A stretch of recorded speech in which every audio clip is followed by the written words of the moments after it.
Olá pessoal, muito bom dia a todos. Que alegria estar aqui com vocês mais uma vez. Para quem não me conhece, sou Luiz Maurício, diretor de suprimentos aqui da ABEC. Nós estamos aqui hoje para mais um encontro com a Comissão de Suprimentos.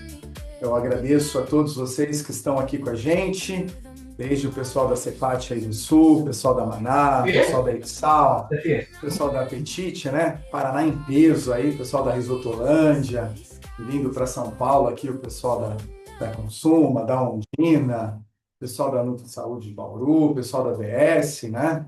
O pessoal de Piracicaba, o pessoal de São Carlos da Essencial, o pessoal da Casa Tempero, Viva Food, estou vendo aqui também. Meus amigos do Rio de Janeiro, Cristina está aí também. Meus amigos da Lemos Passos, Bahia.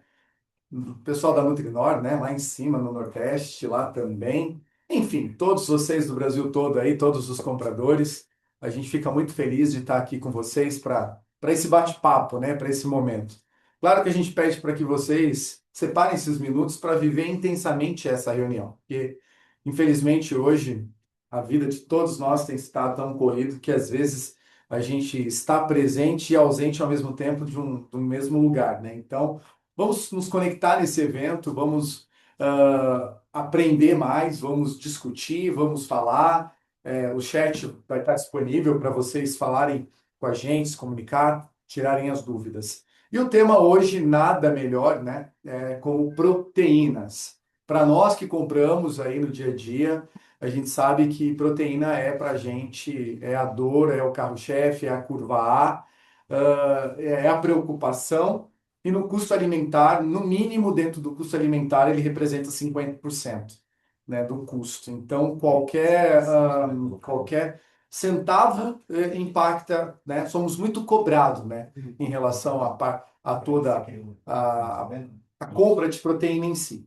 E nós estivemos agora na Fispal Food Service, inclusive vimos, né, a Alfama lá, e tivemos contato e hoje nós estamos trazendo eles para falar um pouquinho com a gente sobre mercado, falar sobre o que está acontecendo de forma geral, para falar sobre produto, para falar sobre produto cozido, para falar sobre produto porcionado, produto gramaturado, que são as dores que nós temos aqui, né? Quando a gente fala de proteína, a gente tem essa grande dificuldade, né? Também, né?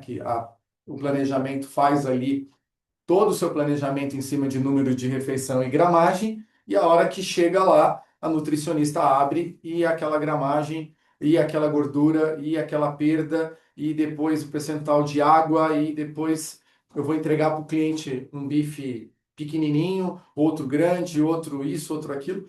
Então, proteína no geral para a gente é um desafio grande. Por isso que nós trouxemos hoje especificamente esse bate-papo, né? Mas antes da gente começar, é importante a gente saber também que nós vamos falar um pouquinho de tudo que está permeando hoje o nosso negócio.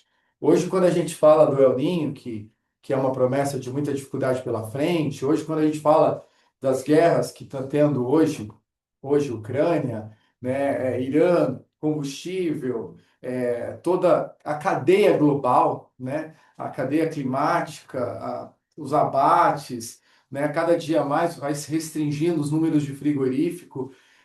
Então, realmente, para nós é um desafio grande, mas eu acho que a partir do momento que a gente traz, que nem hoje, um parceiro como esse, que vem trazendo solução, vem trazendo inovação, vem trazendo uma planta nova, voltado para o nosso segmento, interessado no nosso segmento, então a gente fica muito feliz e eu quero desde já agradecer a vinda do Hudson aqui. Hudson, por favor, faça-se presente. Muito obrigado pela sua presença. Obrigado, Luiz. Prazer. Eu agradeço muito a sua presença aqui, a presença da Alfama, o nosso chefe Augusto, né? Augusto Feitosa. Obrigado, viu, Augusto? Para vocês que não vieram até São Paulo, né, não quiseram vir até São Paulo, não vão degustar aqui ao vivo de alguns produtos que eles trouxeram, mas nós vamos ter essa possibilidade. Hudson, proteína, como eu falei, para a gente é uma dor assim no calcanhar nosso. A operação cobra muito, demanda muito. Compras têm uma dificuldade grande. Hoje no mercado não temos tantas possibilidades assim, tirando, né, ali os grandes lá em cima. Então a gente fica muito feliz de vocês, a gente estava conversando um pouquinho antes, ter olhado para esse segmento e não visto só o varejo. Porque hoje a gente vê que dentro do mundo de refeições em geral, todo mundo olha para o varejo, né? Todo mundo olha, né, para lá. Mas a gente quer que vocês olhem para cá, olhem para nós, né? Olhem para refeições coletivas. Aqui tem os compradores que compram para hospitais, tem os compradores que compram para offshore, tem os compradores de catering, tem os compradores de privado, tem os compradores de merenda. Enfim, aqui tem todo tipo de comprador do outro lado ali. E eu tenho certeza que vocês hoje vão trazer, inclusive, já vou até adiantar aqui para vocês. Olha, eu acho que o Júnior vai mostrar um pouquinho. É um filé de frango gramaturado. Depois a gente vai descartar, tá, pessoal? Estou falando perto aqui. As nutricionistas de plantão lá já devem estar maluca com a gente aqui. É um filé de frango gramaturado, né? Muito bacana. Se é a primeira vez que isso aqui, ela vai se apaixonar, porque é um sonho, né? Tudo que é gramaturado, pesado, tudo. Eu vou também já mostrar depois também. Mas é um pouquinho do que nós vamos falar hoje. Hudson, fique à vontade para apresentar a empresa, para apresentar os produtos e depois falar para a gente o que tem pela frente, né? Espero que ele fale para nós que o per capita da proteína vai reduzir, que a gente vai voltar a pagar colchão duro 15, 16 reais, frango a 5, 6 reais o quilo, tá, pessoal? Espero que ele fale isso para a gente no final da apresentação. Então não saia daí, chama a operação aí, vamos ver o que ele tem para apresentar para a gente. Legal. Seja bem-vindo. Luiz, muito obrigado. E como você falou,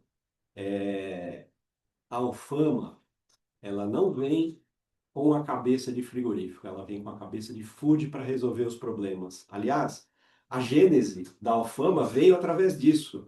A Alfama era um operador de fast food. Existia um restaurante, uma unidade de produção de alimentos, assim como vocês fazem, e a Alfama acabou surgindo disso. Foi justamente a identificação da necessidade de ter produtos, matérias-primas mais preparadas para você dar velocidade na operação, é que a Alfama acabou surgindo. Então, a Alfama saiu do lugar de ser uma cozinha, de um restaurante, e passou a ser uma indústria fornecedora de insumos para essa cadeia. Que legal. Seja bem-vindo aqui, tá? Vou deixar você aqui. Pessoal, coloque no chat as dúvidas que vocês forem tendo. Nós vamos conversando aqui num bate-papo, tá ok? Uma boa reunião pra gente, um Legal. bom encontro pra gente. Obrigado.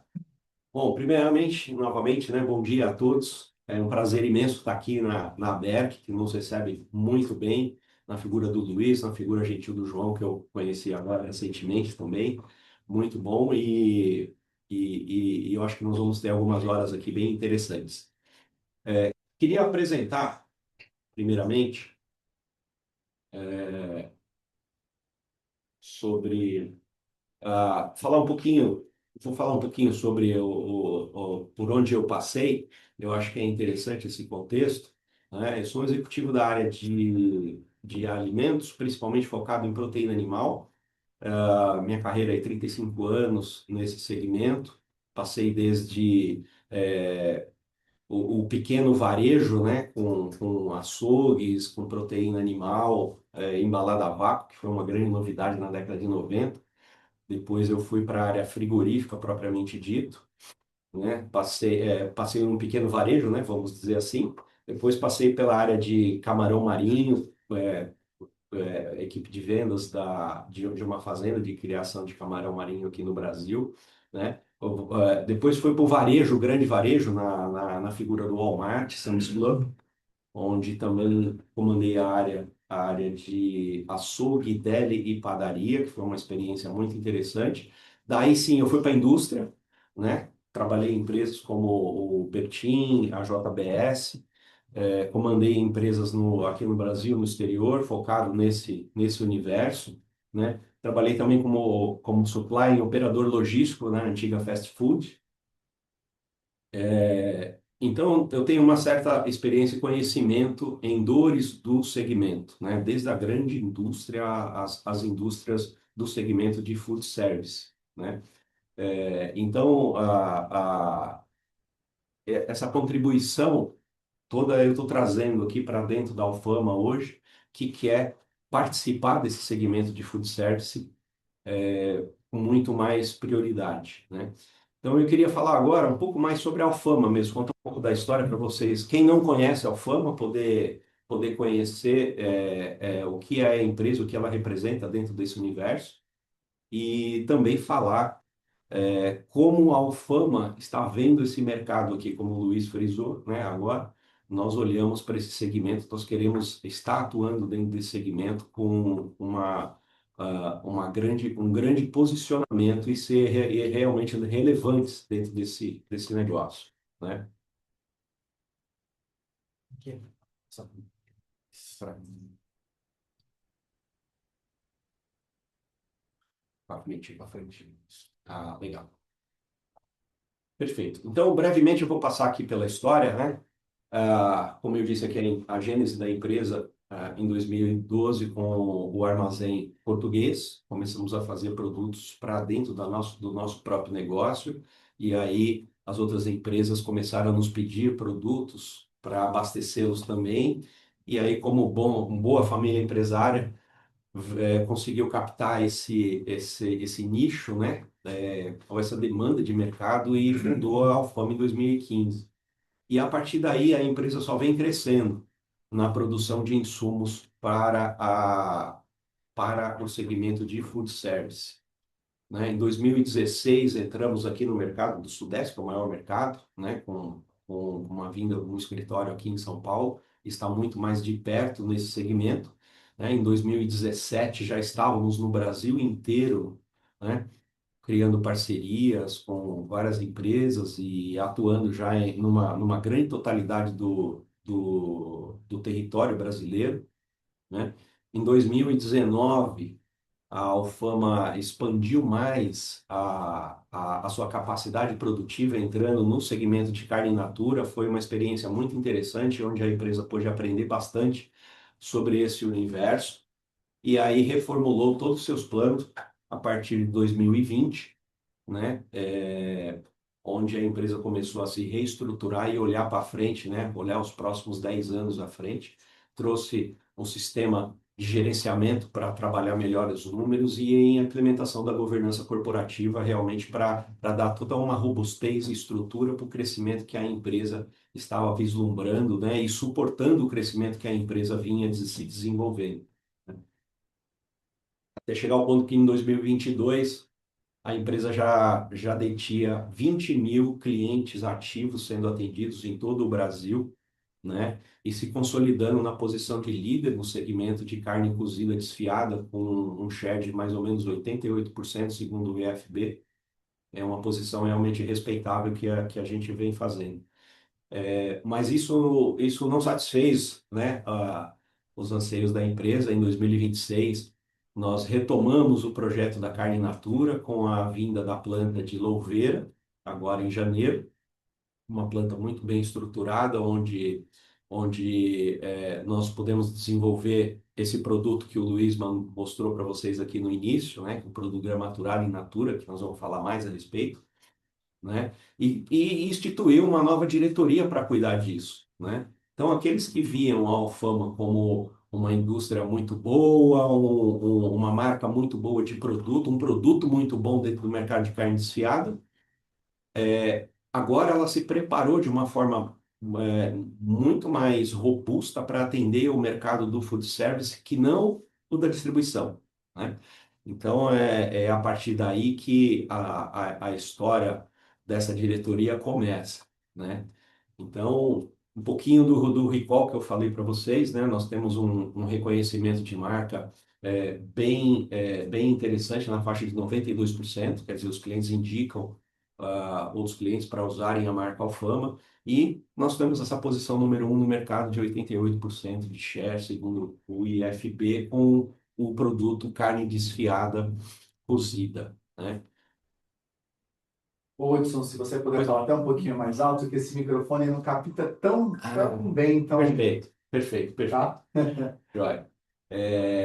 Bom, então aqui é um pequeno resumo, tá? Nosso share aí de vendas está na faixa de 80% de cozidos e 20% in natura, e consequentemente durante esse ano essa condição de in natura também deve aumentar, né? Mas nós não paramos na área de cozidos. né? Como vocês virão aí um pouquinho mais para frente, nós continuamos investindo dentro desse segmento e aumentando a nossa participação com a abertura de um leque de produtos mais que vai abranger mais necessidades dos nossos clientes, né? 28%, 28 mil clientes ativos por mês nós atendemos dentro desse segmento, na área de distribuição, né? Ah, alguns pontos muito interessantes que aí eu quero frisar novamente. Nós temos uma cabeça de food, nós atendemos o mercado de food, nós estamos focados nesse mercado de food. E é aí que nós realmente temos o nosso direcionamento como companhia e um direcionamento estratégico para os próximos anos, né? Ser líder de mercado na carne cozida, onde nós já somos, né? E estabelecer também lideranças desses segmentos novos que nós estamos entrando, né? Ah, aqui alguns números sobre o mercado de food service que vocês conhecem, né? Vou deixar um pouquinho na tela para vocês entenderem, mas é assim que o setor está representado, né? Eu tenho um crescimento aí na faixa de 7% acima da inflação, a relevância, né? São 490 bilhões de reais, é um segmento de grande importância e que emprega também muitas pessoas dentro desse segmento, né? E há uma tendência cada vez mais por demanda e conveniência na padronização dos produtos. E esse é uma das características fortes da Alfama, é justamente trazer essas soluções inteligentes para dentro dos nossos clientes, para que eles possam efetivamente se concentrar naquilo que eles mais fazem bem, que é vender alimentos, né? Vender pratos, né? E facilitar a operação do back deles, né?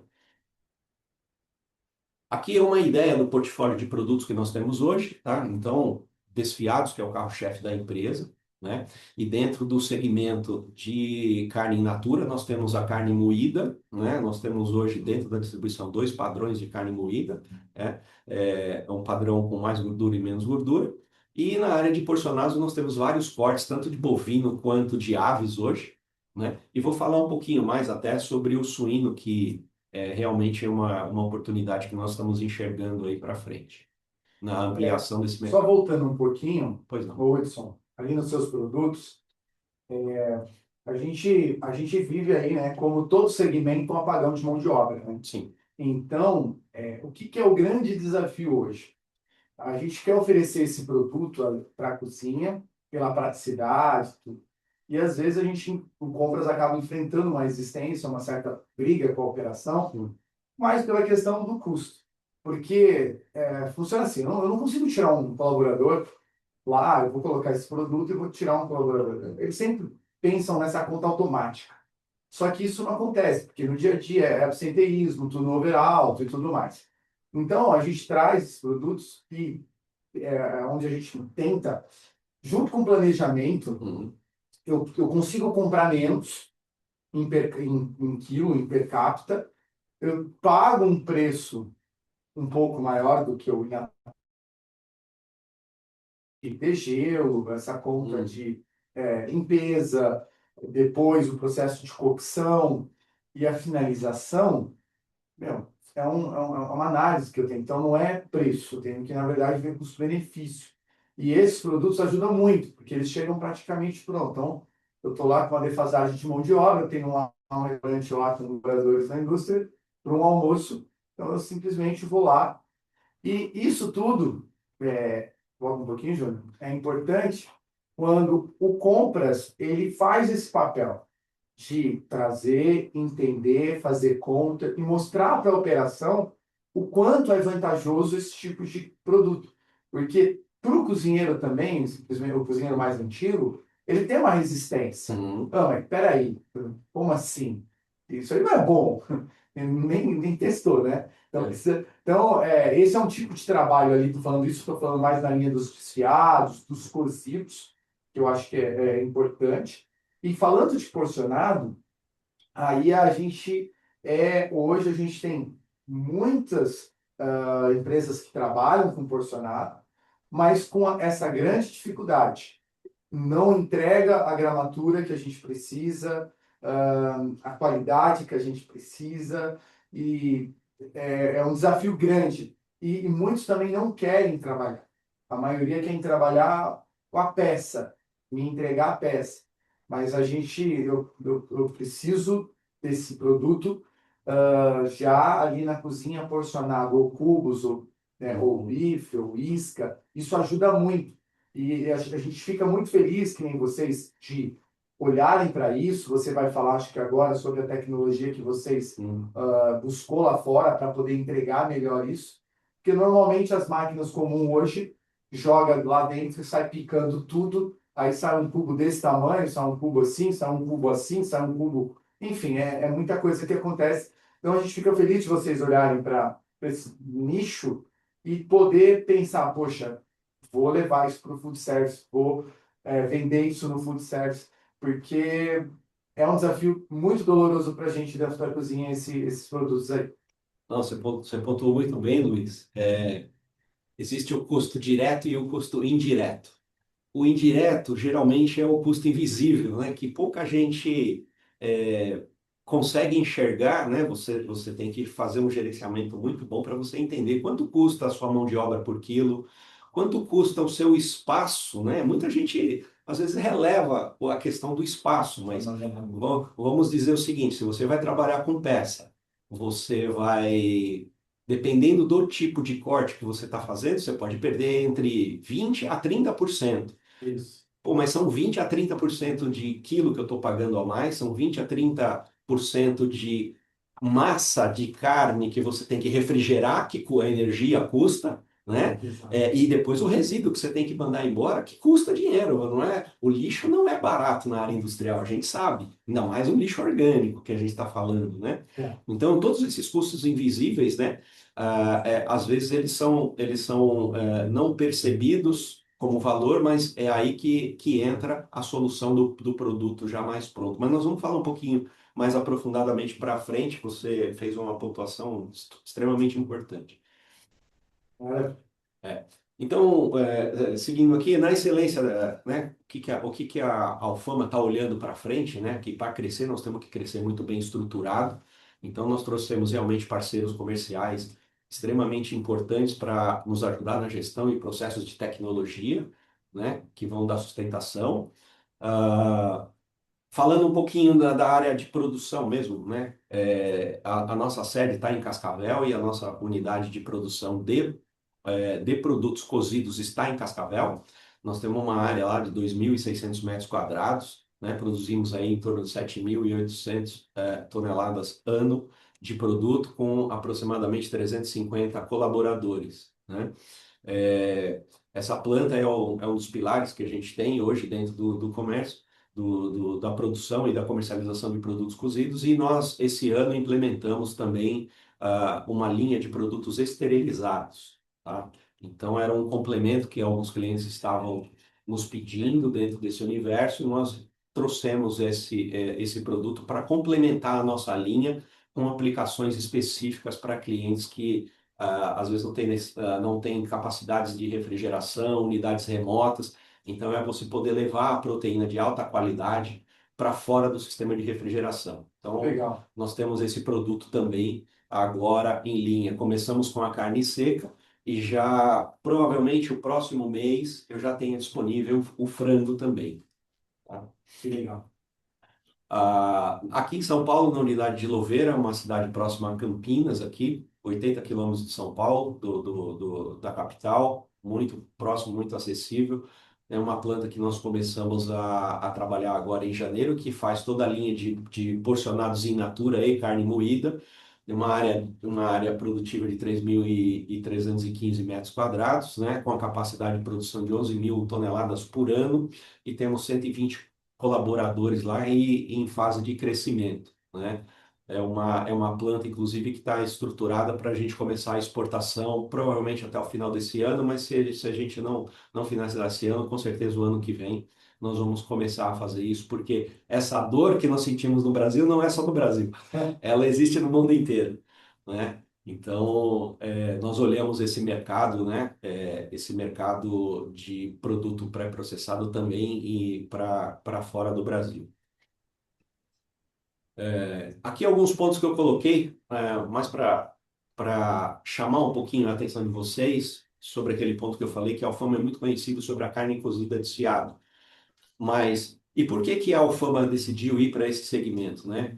É, nós vemos que esse segmento é super estratégico e nós não estávamos cobrindo da forma adequada, né? Alguns distribuidores nossos, de forma um pouco mais tímida, cobrem esse segmento, mas para clientes pequenos. E a gente sabe que os grandes operadores têm necessidades especiais e que o nosso time em distribuição não consegue atender. Então é para isso que essa diretoria foi criada, para focar exatamente nas dores desse segmento, né?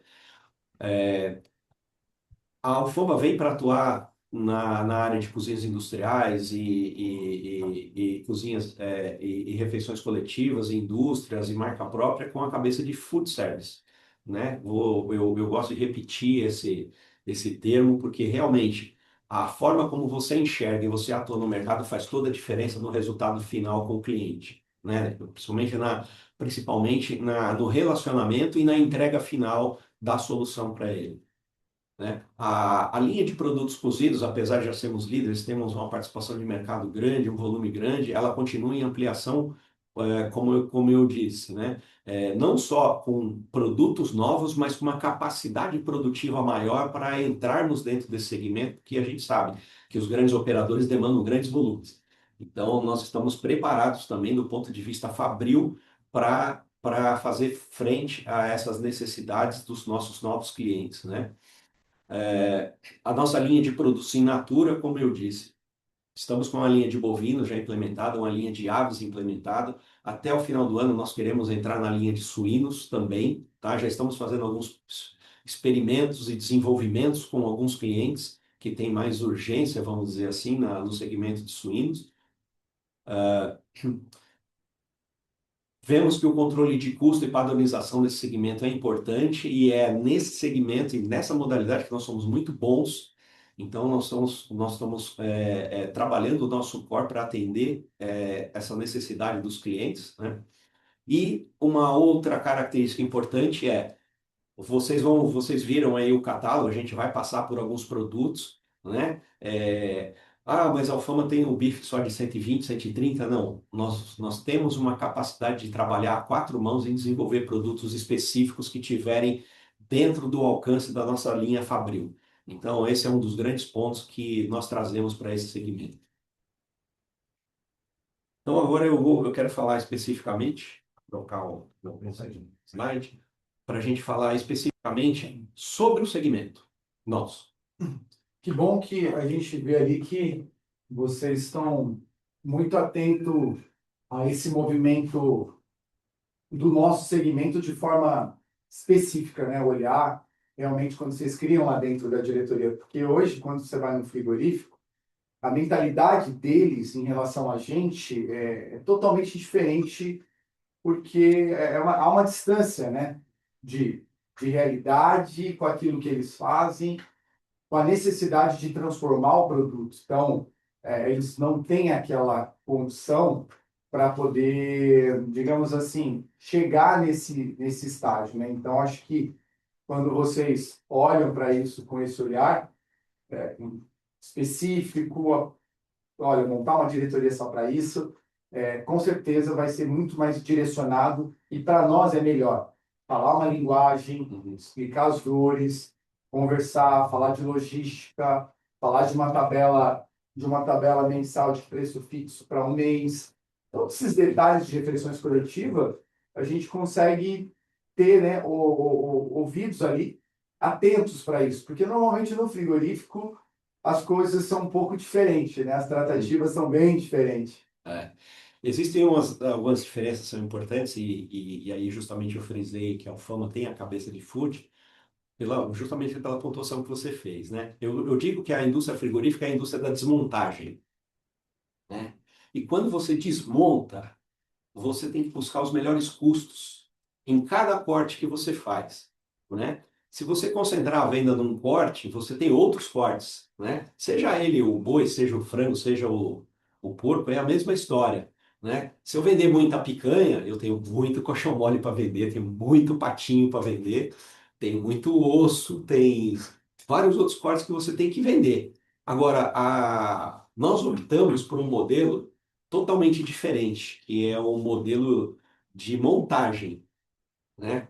Nós estamos na indústria, justamente ao inverso da indústria frigorífica. Nós temos uma flexibilidade, o nosso conceito é de trabalhar numa flexibilidade de matéria-prima, onde a gente pode usar carne com osso, nós podemos usar caixaria, né, para fazer os nossos produtos, e aí nós construímos, né? Então, por exemplo, eu sei que já teve muito comprador que foi ao frigorífico e quis determinados cortes em alto volume. Quem não se deparou com a seguinte colocação, mas você não tem outros também para comprar? Porque na indústria da desmontagem você precisa colocar os outros, né? E às vezes você não tem essa necessidade. E já na Alfama, não. Se você quiser comprar colchão mole na quantidade tal, eu te vendo, não vai ter uma pressão para os outros, né? Eu acho que pelo produto que a gente faz vai ter um interesse natural pelos outros, né? Mas nós podemos vender colchão mole no bife, no cubo, na quantidade que o A nosso cliente moída que usa precisa, na muito, né? moída que você precisa, na quantidade que você precisa, sem precisar fazer uma venda adicional ou tentar fazer uma venda adicional para você, para balancear a matéria-prima que eu tô fazendo. Então, esse é um dos pontos super importantes dentro desse processo. E aí, a dedicação no canal é extremamente importante. Porque, como você bem falou, Luiz, ter do outro lado um profissional que entende o que a linguagem do setor, entende as necessidades, as dores do setor, o foco e a velocidade da resolução ela vem com muito mais critério e com muito mais confiança e com muito mais tranquilidade para as duas partes, né? Seja ele o nosso cliente e nós também, né? Eu tenho tido experiências fantásticas de conversar com algumas empresas do setor e há uma identidade fantástica, né? Eu inclusive fui fazer nós vendedores, né? A gente costuma falar muito, né? E, e na conversa que eu tive com uma dessas empresas, a pessoa voltou e falou assim para mim: Putz, eu fico feliz de ouvir você porque eu não preciso falar mais nada, você já falou tudo que eu ia falar. Você entende as minhas dores, você entende os problemas que eu tenho. A linguagem, né? Então, essa linguagem ela facilita muito e traz muito conforto e confiança para o cliente do outro lado que a gente pode caminhar e resolver efetivamente os problemas. Acho que não estão passando. Aí. Então, o que a gente quer trazer é isso, a solução inteligente para o negócio de refeição coletiva nesse segmento. Então, a gente sabe, eu vou só repetir de uma forma bem tranquila aqui, as dores principais, né? Falta de padrão, o custo que você não consegue acertar, né?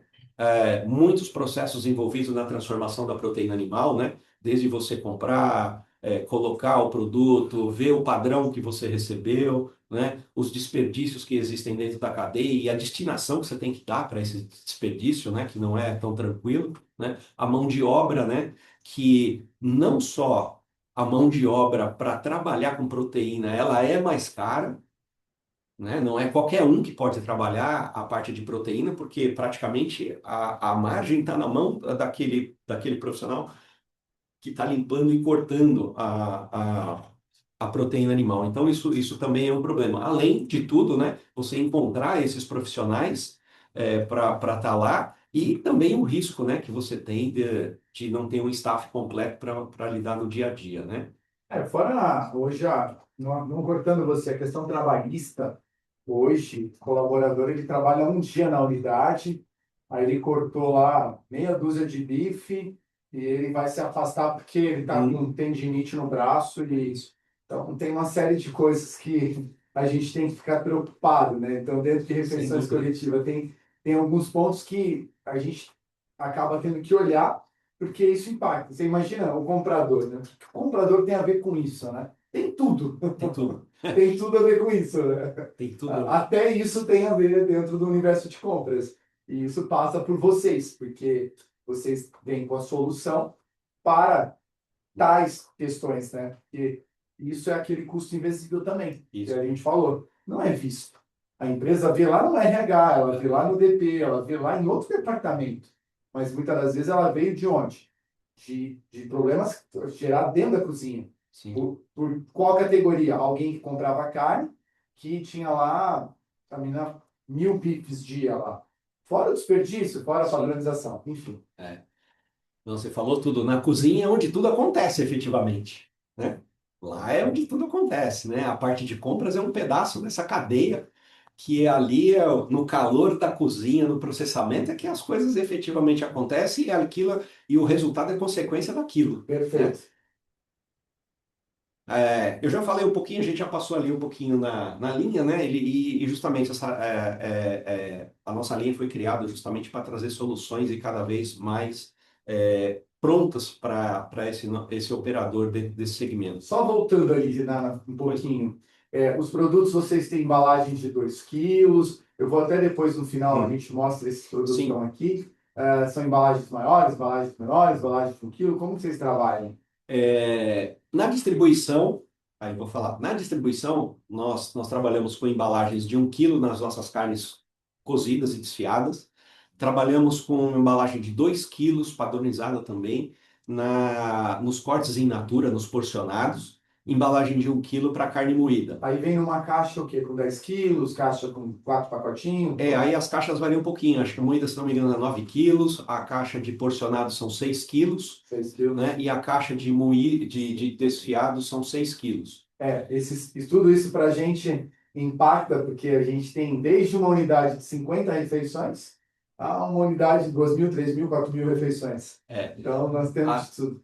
As embalagens, elas, como eu disse, elas são direcionadas nesse canal de distribuição, mas muitas delas servem para várias unidades que são menores e que você abre um pacote e você não desperdiça, né? Se você for, por exemplo, pegar um colchão mole que pesa entre 4 a 6 quilos, isso foram relatos de alguns dos seus associados, inclusive compradores, né? Mas eu tenho demanda para meio colchão mole, só que não dá para eu abrir meio colchão mole e guardar meio colchão mole. Eu vou abrir uma peça, vou ter que fatiar, vou ter que servir, e às vezes eu posso ter um risco de perder essa meia peça se eu não conseguir trabalhá-la no dia seguinte, né? Você vai tirar do vácuo, né? E ela vai ficar exposta e ela tem uma limitação de uso. No nosso produto, não. Como é o nosso produto EQF, você vai tirar exatamente o que você precisa sem desperdício. Essa está num pedaço também do custo invisível, né? Eu digo que Segurança alimentar, né? segurança alimentar, você mantém a cadeia, né? Eu digo o seguinte, tenham cuidado com médias. Médias é uma medida que, se você não entender de onde veio o número, você se perde nas suas contas, né? Entenda o que está acontecendo naquela realidade ali, façam contas efetivas para você descobrir esse custo invisível e entender melhor, às vezes, as soluções que estão na sua frente, né? É, Então, essa aqui é uma solução, mas nós não estamos limitados a esses números, tá? Nós estamos desenvolvendo para uma rede agora um pacote de 10 quilos de carne moída, por exemplo, porque esse produto ele vai entrar dentro de um processo produtivo deles. Então, não é interessante para eles ter um pacote de 1 quilo. Isso aumenta, eu não trago uma solução, eu trago um problema para ele, né? Então, o que nós fazemos? Nós sentamos com o nosso cliente e nós estudamos o processo dele. Ouvimos bastante, e entendeu? Ó, eu tenho uma solução imediata para te fornecer. Olha, aqui vamos trabalhar em duas mãos essa embalagem. Eu acho que eu tenho que desenvolver uma embalagem diferente para você do que eu tenho na minha linha, ou eu já tenho uma embalagem diferenciada que de repente algum cliente já está fazendo. Então, A própria merenda escolar, o pessoal que está aqui, você pega 80, 100, 200 escolas aí numa cidade, dependendo do tamanho, aí vem as especificações, né? sim, De 1 quilo, tal, tal, tal, tal, tal, tal. Então tem muito isso que a gente precisa que o fornecedor entenda. E às vezes o fornecedor fala, cara, eu trabalho com 5 quilos. Aí você fala, pô, mas tá escrito lá no edital, eu tenho que cumprir. E eu tenho que ter esse parceiro, eu tenho que ter esse cara que vai olhar para mim e vai me ajudar. nós temos essa flexibilidade, mas por todo o nosso esforço, o nosso estudo e a nossa experiência, as embalagens que nós temos hoje, ela cobre uma gama muito grande de necessidades, né? A grande maioria, né? Mas nós estamos flexíveis para poder ouvir e nos adaptarmos a algumas necessidades, porque, como eu disse, nós estamos aqui para solucionar a dor e não criar mais dor. Aqui uma visão do Instituto de Food Service Brasil sobre o mercado de carnes seria a participação de mercado das marcas, né? Nós ficamos surpresos pelo seguinte: a primeira, segunda, terceira marca são marcas da JBS, né? E nós aparecemos em seguida como, vamos dizer, o segundo fabricante desse segmento, né? Que reflete todos aqueles números que eu mostrei anteriormente, onde a Alfama detém aí na faixa de 3% do segmento do food service, né? Então, uma posição respeitável aí e que mostra a experiência que a gente está fazendo, né? Então, quando eu disse para você, nós queremos entender o teu processo, né? É essa abordagem individualizada que a gente quer fazer para trazer a melhor solução para esse operador, né? Então, é isso que eles podem contar com a gente, para que nós possamos trabalhar a quatro mãos e resolver essas dores, né? A dor da operação aí que seja com mão de obra, seja com fatiamento, seja com quebras, né? Que você não consegue fazer, depois acompanhar o efeito desse processo, dessa mudança dentro do processo do operador, né? E o que o produto da Alfama pode trazer como solução e chegarmos num resultado que, ao longo do ano, ele vai perceber que efetivamente fez uma mudança extremamente importante dentro do processo, trazendo produtos que cortam etapas dentro da cadeia, né? Ah, falamos um pouquinho já, um pouco do produto desfiado, né? Quando a gente fala produto desfiado, ele passa por um processo de cozimento, tratamento térmico, para poder fazer o desfiamento. E dentro dessa linha, a gente tem tanto bovino, quanto ave, como suíno, tá? Na parte de carne moída, traz toda uma flexibilidade aí de você poder usar em várias aplicações, né? E os porcionados, que são a grande novidade que a gente está trazendo aí, com produtos no formato de bifes, iscas, tiras, cubos e inclusive o slice, né, que às vezes na refeição coletiva ele pode não ser um item tão demandado, mas nós temos também essa disponibilidade, né?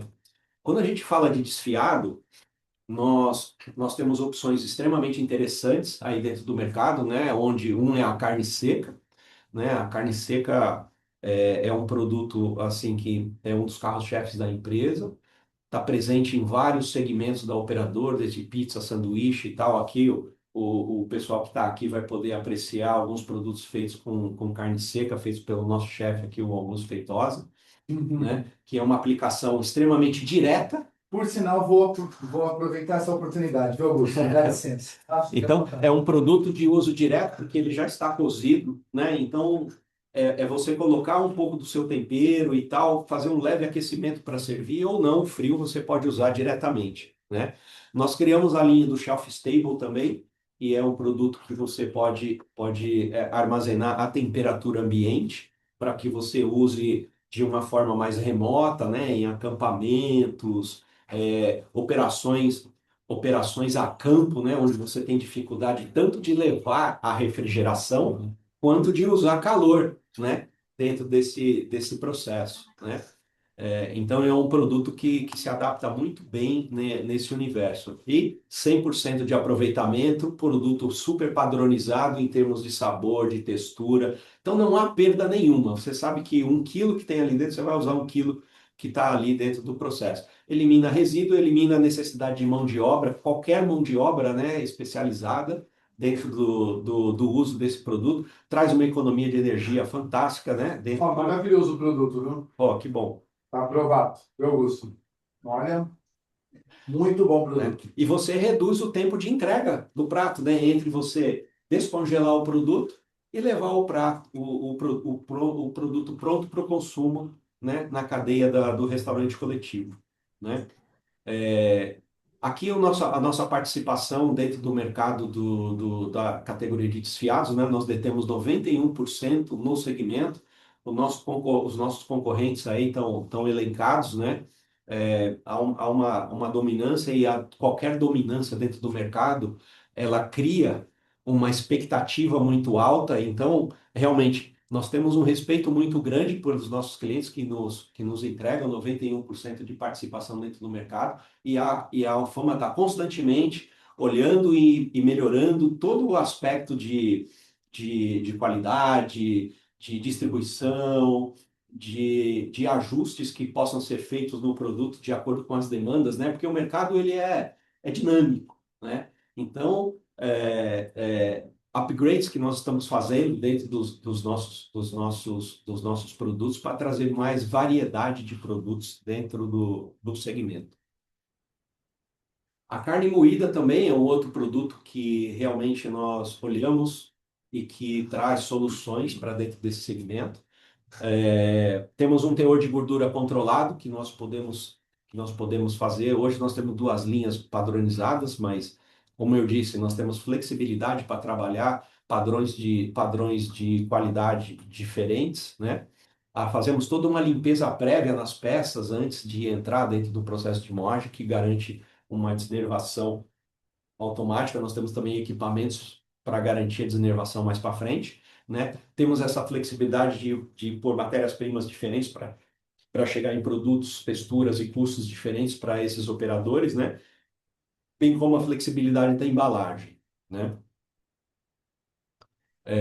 No caso dos porcionados, vale a pena falar um pouquinho mais aqui a respeito, né? Que eu acho que é um dos produtos que mais vai ter um interesse, não É a que solução dos nossos problemas. não que os desfiados não sejam, os desfiados é uma solução muito interessante no desenvolvimento de pratos ultra rápidos e com um controle bem efetivo, né? Para aquelas cozinhas que têm operações bem enxutas, né?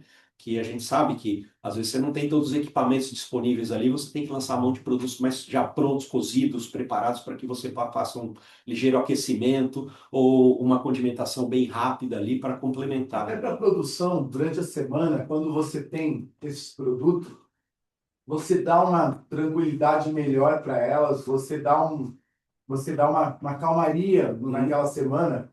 Na terça-feira eu vou ter um cardápio que vai ter um desses produtos. O Sim, pessoal já fica mais tranquilo, você consegue dar outras tratativas dentro da cozinha, sim. você consegue ter, sabe, disponibilidade para outras tarefas que às vezes não consegue fazer, porque na equipe está faltando alguém. Augusto, me passa essa embalagem, deixa eu mostrar. Você falou, não, a outra do desfiado, por favor. É um negócio muito interessante pelo seguinte, a nossa embalagem é essa aqui, por exemplo. Então é uma embalagem que ela tem uma espessura, inclusive ela passa por um processo que deixa uma espessura padrão da embalagem. Nós fomos obcecados por padrão lá dentro da Alfama, né? Então na hora de fazer a embalagem nós deixamos ela numa espessura padrão que propicia um melhor congelamento mais rápido e tudo mais. E para o operador também é interessante porque ele descongela mais rápido. Porque quando você tem uma espessura menor do produto, você consegue descongelar mais rápido, né? E tempo é essencial dentro da cozinha, né? Seja ele um operador pequeno, seja uma cozinha industrial. Para qualquer um deles. Exatamente. Então, até nisso nós pensamos dentro da fábrica, sobre como é que melhora o processo para nós e melhora o processo para o nosso operador também, né? Olhar bem clínico, né? Muito, muito, né? Então, falando a respeito do porcionado, né? Hoje nós temos produtos já desenvolvidos no mercado e disponíveis já na nossa distribuição, com, com bovinos e aves. Tá? Então, nós temos produtos que vão desde. Eu vou mostrar aqui mais especificamente, né, alguns slides mais para frente, quais são os itens que a gente tem, né? Quais são os itens que a gente tem, e de bovino, de aves e, como eu disse, suínos virá logo aí à frente, né? Então, nós temos uma fábrica com uma produção que é uma fábrica cifrada, homologada para exportação, então a gente tem uma segurança alimentar muito grande lá dentro, né, com processos, com tudo. Pessoal de qualidade aqui, que a grande maioria dos associados aqui, o departamento de qualidade trabalha muito junto. Sem As dúvida. empresas são ISO 9001. Então dá para marcar visita, dá para ir lá conhecer. Sem dúvida, nós estamos de portas abertas a vocês conhecerem a nossa fábrica, nossos processos. Já estamos recebendo algumas auditorias de algumas empresas que necessitam das auditorias para poderem nos homologar para fornecimento, né? Então, sem dúvida, estamos lá de portas abertas e, como eu disse, os técnicos de P&D e qualidade são muito bem-vindos, porque, como eu disse, nós trabalhamos a 4, 6, 8 mãos em conjunto para solucionar essas dores das empresas, né? Então, como todo mundo está integrado dentro desse processo, não só compradores, mas todo o time técnico, estamos tranquilos em trabalhar com todo o time para a gente chegar em soluções. Muito bom. Nosso produto é IQF, né? Como eu falei um pouco anteriormente, desperdício zero. Então, se você não conseguir usar o que está dentro da embalagem, você pode guardar dentro da cadeia, isso traz segurança alimentar, redução de custo, né? Dentro do processo. E eles são produzidos por uma tecnologia própria nossa.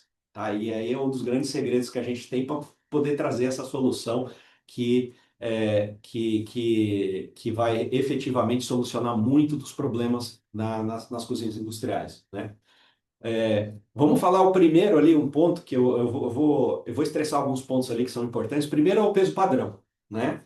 É, o mercado tem soluções com peso padrão, mas elas não têm soluções com a espessura padrão, que eu acho que é um dos pontos importantes. A espessura padrão, ela traz a consistência no preparo. A metodologia funciona para cada bife que você colocar lá, né? É, Você também tira aquele viés dos tamanhos, né, da peça, né? Você para manter um peso padrão num colchão mole, por exemplo, num patinho, as pontas você tem que cortar mais grossa, o meio você tem que cortar mais fino. E aí você tem problemas de percepção de o quanto proteína entrou no prato, né? Um comensal vai achar que o bife dele, por ter uma área maior, vai estar comendo, vai tá recebendo mais proteína do que o seu colega do lado que está com um bife menor, mas está mais alto. Na realidade, os dois estão com o mesmo peso, mas a percepção ela aparece. E com a espessura padrão, nós eliminamos esse problema de percepção e melhoramos a performance do cozimento, né? Então, seja chapa, seja frigideira, seja charbroil, seja lá qual equipamento que a empresa esteja usando, você consegue padronizar e acelerar o tempo de preparo, né? E isso te traz maior produtividade dentro da cozinha, né? Produtividade, né? O tempo e tudo mais. Zero perda, você vai tirar exatamente aquilo que você precisa, né? E você tem um controle de custo, já que o peso é padrão. É uma das coisas fundamentais que tem hoje dentro de qualquer empresa, né? Nós temos aí, hoje, basicamente, 11 SKUs prontos, né? Que são esses aí, que eu vou passar um pouquinho aqui para frente para vocês poderem olhar. Então, nós temos aí alcatra em bifes. Hoje, pronto, nós temos 170 gramas. Temos colchão mole de bife de 150, patinho de 150, paleta de 130 e temos uma bisteca que é variável. É o único variável porque o osso a gente não dá para controlar. Esse realmente esse é mais desafiador, a gente ainda não consegue. Mas falando agora, mostrando para vocês o produto, eu falei sobre padrão, né? Mas tem dois outros aspectos que são extremamente importantes dentro do processo, que é a padronização da textura e a padronização da suculência. Então, agora, quando você junta esses três grandes atributos dentro da carne, que é o padrão de peso, juntamente com o padrão da espessura, mais o padrão de maciez, mais o padrão de suculência, você tem um produto que é imbatível dentro do processo. Então, é por isso que eu posso oferecer um bife de paleta bovina, por exemplo, onde você vai ter um padrão de maciez e de suculência por todo o pacote. Que esse é um outro desafio que existe dentro da carne, né? Porque como o boi não é feito na forno, você tem animais que foram criados de formas diferentes e você, Né? ao final do dia, você tem texturas diferentes, né? E você tem suculências diferentes. Então, nós também eliminamos essa variável dentro do processo e trouxemos essa padronização. Então, você ficará com esses atributos disponíveis para você entregar para o seu comensal. Esse é um dos grandes diferenciais. Gramagem, eu vou te falar que pense numa briga grande a hora que o comercial fecha uma gramagem, precifica uma gramagem, nós vamos comprar, vamos fazer e vamos servir. A hora que você coloca aqui no pratinho, por favor, cliente, olha, o cara da metalúrgica, o cara martelou lá 200 toneladas, aí ele olha, e aí ele vê um bife e ele fala assim, pô, esse bife aqui de... Aí você vai ver, ah, peraí, mas precificou X grama, e daí chegou, tinha água, daí tirou a gordura que tinha lá, que aí colocou na chapa, que aí fez um processo, que aí ele ficou fino, ficou duro e ficou pequeno. Pronto. É reclamação, aí chove reclamação no caderno, chove reclamação, e de um para o outro, né? E aí começa, já é uma insatisfação muito grande. Sim. E principalmente pelo olhar, que a hora que ele olha, Hum. ele nem tem noção se está pesando 80 gramas, que é uma coisa que o comercial vende. Hoje ainda muitos comerciais estão vendendo a preparação pronta, final. Uhum. Então eu calculo isso para vender. E quando não? Porque aí eu vendo 100 gramas in natura. Cara, dependendo do fornecedor que eu comprar, a despadronização, ou a questão de água, a questão de gordura, ou do padrão que ele está me vendendo, você imagina o que chega no prato do cliente? Exato. 50 gramas? 60 gramas? Depende. Então, essa é uma dor grande que a gente tem, isso para cubos, isso para isca, porque na hora, principalmente, já fui gerente de unidade, então eu já servi ramo. Tá. A hora que você pega aquele cara olhando para você e assim, e aí, vai pôr mais ou não vai? Aí você pôs dois pedacinhos de cubos para ele, que o cubo virou. Então, ó, são situações que aí a gerente passa com o cliente, que reclama para o contato, que reclama para a diretoria, que o comercial vendeu e que o fornecedor está no meio disso tudo, né? É. Então, Não, vocês estão lá presentes no meio de tudo isso, entendeu? exato. Não, você pontuou perfeitamente, né? É, nosso produto performance como uma carne natura, não tem diferença, né? Aham. Apesar de a gente ter todos esses processos de padronização, ela não performa diferente, né? É o cliente, de acordo com o contrato que ele tem que servir, entender se o 170 gramas funciona para ele ou não, ou fazemos a conta de trás para frente. Ó, eu preciso entregar 100 gramas no prato do comensal. Quantos gramas eu tenho que ter do produto in natura, né? Porque toda carne ela perde. A carne in natura ela vai perder líquidos a hora que você vai fazer o cozimento, né? Pode perder, dependendo do corte, pode perder 30, 35, 40% de perda que você tem de líquidos, né, de umidade natural que a carne tem. Então, a gente tem tido as experiências dos nossos clientes que eles levam as nossas amostras, fazem a performance, falam, putz, eu preciso ter um produto para atender o meu negócio de tanto. Ou fazem alguns ajustes. Não, esse aqui funciona para mim, eu vou fazer um ajuste no meu negócio, né? Então, temos essas duas possibilidades aí dentro desse universo, né? Mas a padronização da maciez e a padronização da suculência é um fator preponderante aí justamente na parte sensorial do cliente, né? Que aí ele vai comer e fala, putz, realmente o produto tá legal, o produto tá macio, tá gostoso. Porque, por incrível que pareça, né? No Brasil, os clientes que consomem carne, um dos pontos mais importantes para ele quando eles avaliam qualidade é maciez, não é nem sabor. O chefe está aqui, pode me contestar, mas para o brasileiro, qualidade em carne é maciez. E isso a gente consegue garantir aqui através do nosso processo. Junto com a maciez vem o segundo, que é a suculência, né? Então, para o cliente que está aqui desse lado, ele quer ter essa experiência.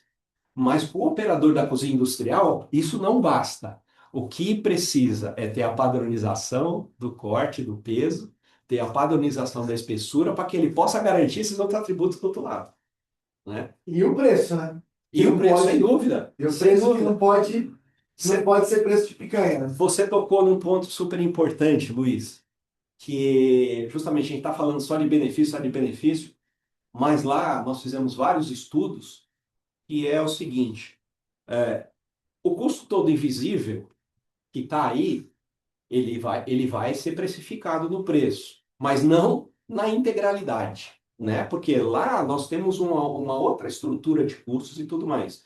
Então a gente sabe que para entregar isso aqui, padronização do peso, padronização na espessura, maciez, suculência, nós temos um custo industrial para passar isso aqui. Agora, qual é o preço, o valor que o meu cliente está disposto a pagar por isso? Então ele não pode ser maior do que o custo interno que ele tem. Isso é fato. Isso é fato. Na cozinha industrial, o cara não fala assim, ah, legal. Na cozinha A é uma coisa, na B. Não, cara, o cara fala o seguinte, meu ticket médio. Por quê? Porque a gente está dentro de uma categoria chamada benefício. Sim, Alguns clientes entendem o benefício como um upgrade, uma coisa assim sensacional. Então ele dá valor, ele sim, fecha um cardápio melhor, uma incidência de carne melhor, ele faz tudo do melhor. Outros é benefício. E benefício é uma refeição de 12, 13, 14, 15 reais, com direito a tudo. sim. Enquanto um lanche custa 40, enquanto uma marmita custa 30, a gente vende 15, 18, 20, no máximo, dentro desse perfil aí que Sim, nós estamos falando. sim. O... Nós, através dos nossos estudos também, nós descobrimos que existem empresas que, justamente por essa linha de raciocínio-benefício, ela não consegue ter um contrato com uma cozinha para servir uma refeição que tenha proteína animal de uma forma adequada.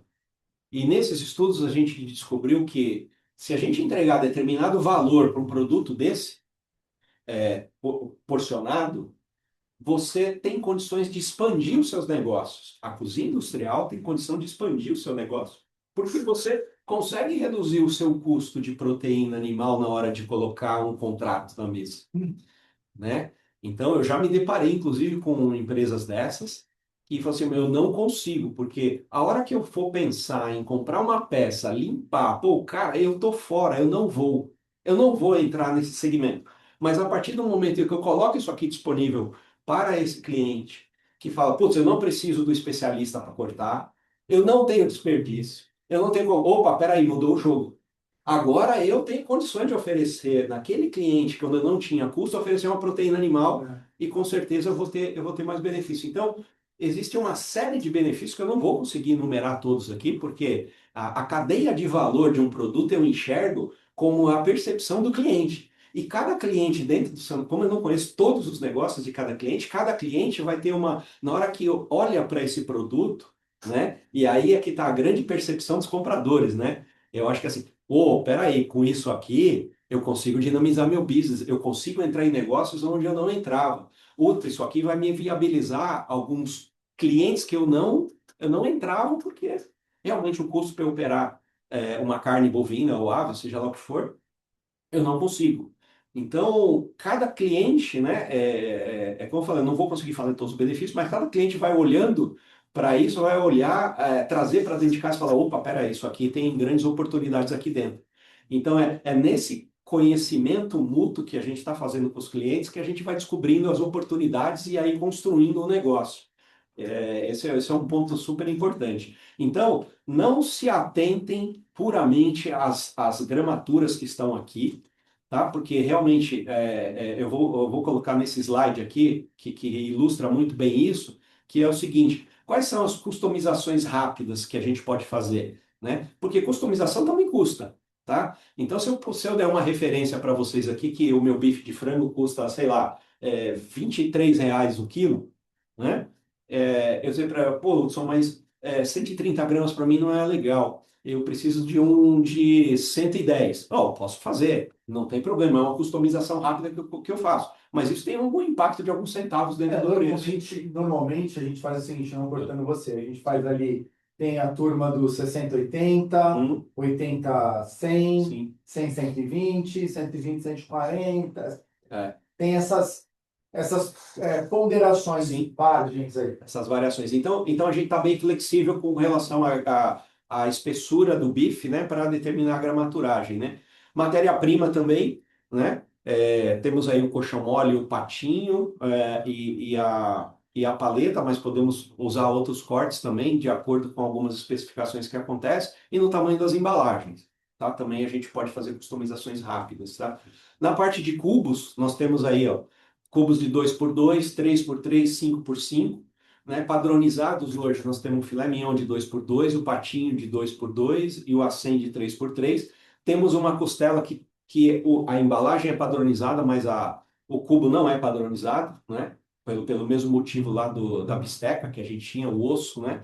O osso, a cobertura, ela não é perfeita e tudo lá, então o cubo não é padronizado, mas a embalagem é padronizada, né? E as customizações também está na dimensão do cubo, né? A gente pode mudar a dimensão de um para o outro e a alteração da matéria-prima também. A gente pode fazer de uma forma muito rápida, assim como o tamanho da embalagem, né? Nas tiras, nós temos aí alcatra em tiras 4 por 1,5 por 1,5, assim como o patinho também. E aqui também, da mesma forma, né? Nós podemos fazer algumas variações. E esse produto que é a carne curada, a carne seca curada, que é um componente de feijoada, vamos dizer assim, né? Que muita gente faz e tal. Nós estamos terminando o desenvolvimento e vamos lançar ele nos próximos meses aí. É um produto também que vai trazer uma grande vantagem do que você pegar carne, de salgar. Então, tá, essa aqui já vai estar pronta para entrar dentro do processo, tá? Na parte de frango, que para mim eu acho que é um produto fantástico. Muita incidência nos cardápios. Muito, muito. E a gente faz o produto é feito com peito de frango, né? Que é a parte mais nobre do produto e onde está essas. Nós temos de 130, temos de 160.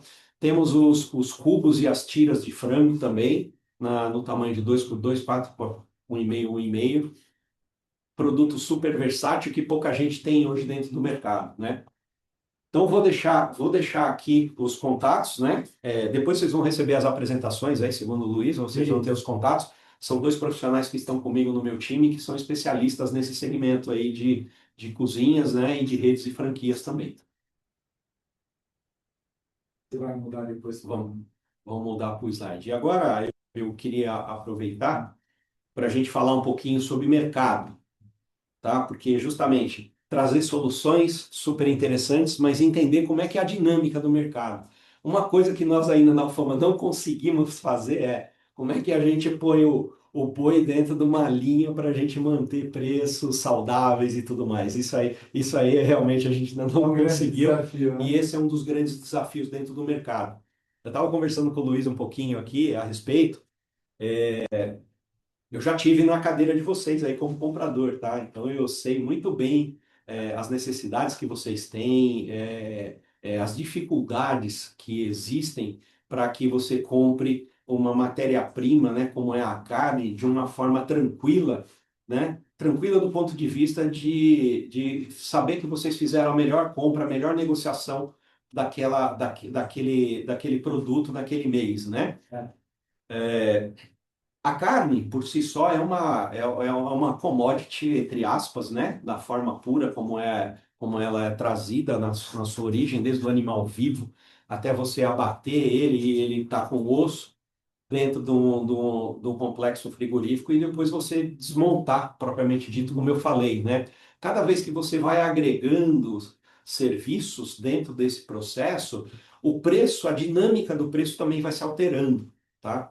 Então, eu queria trazer para vocês aqui alguns cenários que nós estamos vendo na Alfama para o final de 2026 e também 2027, porque eu costumo dizer o seguinte: o mês de agosto, ele já foi, ele não é futuro para nós. Não.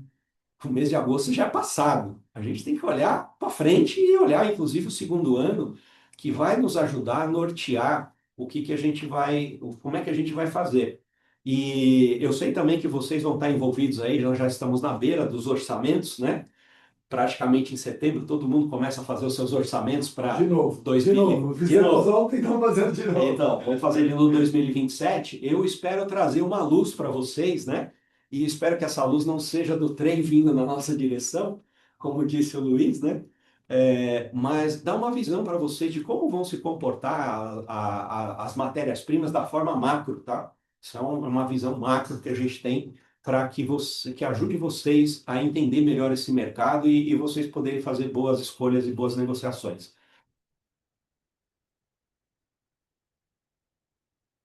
Então vamos lá, eu quero colocar para vocês que o cenário de carnes é extremamente complexo no Brasil. Eu trouxe esse pequeno texto, que foi um texto que nós preparamos em março, para um cliente que nós fizemos a apresentação, né? Então, em março de 2026, nós tínhamos essa visão, né? Os bovinos estão em alta por todo 2026. É uma tendência de alta, né? E o Brasil sendo protagonista no mundo, nós somos influenciados pela área externa. Aves e suínos, nós temos uma certa estabilidade de preços com picos e vales durante o ano, tá? Então, essa era uma visão de lá, né? Vamos ter uma safra recorde de soja e de milho em 2026, que vai ajudar dentro desse processo, né? As instabilidades geopolíticas que não param, né? Como disse o Luiz, a guerra da Ucrânia já vai completar, acho que seu quarto aniversário, né, Luiz? É. Quarto aniversário, nós temos aí temos o Oriente Médio pegando fogo já há algum tempo, né? E que prejudica bastante, né? E que traz instabilidade dentro desse processo. E temos também uma coisa que nós não podemos tirar da frente, que as novas gerações estão buscando mais proteína, principalmente com o uso da GLP-1 aí dentro do mercado. Isso traz uma nova dinâmica. E a demanda por proteína animal, que era um pouquinho Que? hostilizada há alguns anos, ela se torna fundamental e demandada dentro desse processo. Tem um parceiro nosso, né, o Não, Jones, você não vai comprar nada. É. o pessoal da IF, eles lançaram agora na Natural Tech não é uma barrinha de cereal, é uma barrinha de frango. É um filé de peito ali com limão pepper, com vários italianos também, e para poder, você sai da academia e você come uma proteína. Sim, Isso proteína animal. sem precisar de refrigeração por 6 meses. Isso, exatamente. Então, isso vai surgir cada vez mais dentro do mercado. Então, a demanda por proteína animal, ela vai continuar alta também, né? E aí, pegando essa visão de março, eu trouxe uma visão atualizada agora. Então, quando a gente olha os indicadores de bovino, né?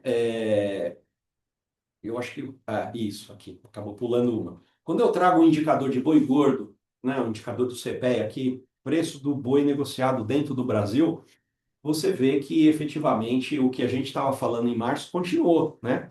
A gente vê uma inflexãozinha na curva ali em maio, onde o preço começa a descer, muito em função de algumas instabilidades geopolíticas aí, como a cota chinesa e tal, ela começou a direcionar o produto um pouco para baixo, mas no dia a dia o que que a gente vê? Um descolamento do preço do boi com relação ao preço da carne, né? Matéria-prima, carne, corte. Às vezes você vê o boi descendo, mas a carne, alguns cortes subindo. Você fala que doideira. Que doideira. E hoje, em alguns momentos da semana, nós vimos, inclusive, cortes do dianteiro encostando em cortes do traseiro, coisa também que é pouco usual. Mas é justamente por toda essa instabilidade do mercado internacional que o peso dos cortes começa a variar. Então, é uma componente que só vem mais para complicar. Agora, por do que exemplo, para acho que a ajudar. União Europeia barrou a nossa carne lá, tá rolando um estresse nesse sentido aí, né? Também tem Pode ser bom para a gente, né? Isso, exatamente. Também tem esse ponto, né? A gente olha sempre assim, toda coisa boa tem sempre uma coisa desafiadora vindo junta, né? Nunca esses caminhos separados, né? E aí, quando a gente olha o indicador também do Para, bezerro, né? Sempre numa para que a crescente, Carla chegar, fala para ela fazer uma carne isso, moída com mandioquinha para nós isso nos rapidinho lá. dá, isso Não, nos vem dá cá, Guilherme. uma indicação de que o preço do boi não vai cair. O bezerro é um indicador de matéria-prima de boi gordo. Então, se o bezerro está alto agora, você põe a conta. Você comprou o bezerro a 3.000 e tantos reais, você vai pôr ele para engordar por mais 18 meses, o reflexo desse preço aqui vai lá para frente. Então, isso corrobora a expectativa de que nós não vamos ter alívio do preço do bovino.